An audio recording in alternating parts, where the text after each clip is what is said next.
Assalamualaikum warahmatullahi wabarakatuh. Akkam ijoollee Oromoo fayyaa keessanii jiraattoonni magaalaa kanaa warra jiraattan dhiyaadhaa reestooraantii aanyutti dhiyaadhaa.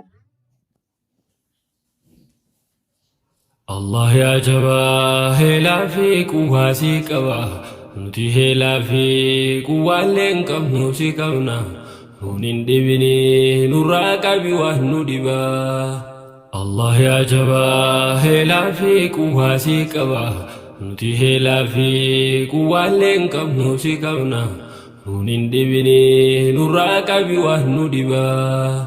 Eenyu si malee jabaan jabeenyaan if yaame warri jabeenyaan if yaame hunduu ni dhume.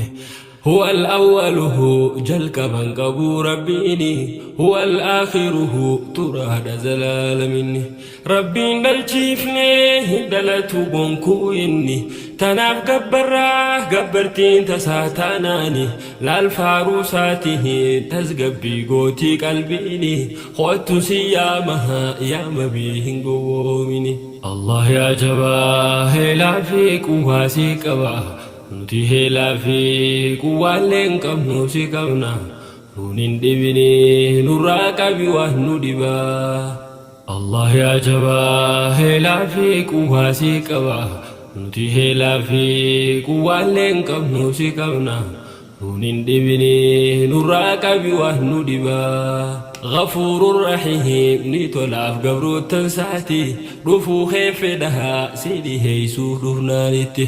Wallaahu yuriidu an yatuuba alaykum yaa gabricha hootu siif hin dhiisaani. Narraan fagaatuun si miti daangaa dabartuus guddattee diliin tanteeti bakki rabbirraa itti deessaneessa jirti tanaaf si yaamaha siif toluuf rabbiin kan keeti. Tanaaf si yaamaha siif toluuf rabbiin kan keeti. Allah yaa jabaa heelaa fi quwwaa si qaba nuti heelaa fi quwwaallee hin qabnu si qabna nuun hin dhibini nurraa qabi waan nu dhibaa. Allah yaa jabaa heelaa fi quwwaa si qaba nuti heelaa fi quwwaallee hin qabnu si qabna nuun hin dhibini nurraa qabi waan nu dhibaa. Khaaliqa samii torbanii fi khandachiidha uumaa bareechee ilaalimee badiicummaadha akka waan namaa hanqinan gartuu qobbaadha asiin sirreessaa hin jettu duraan guutuudha.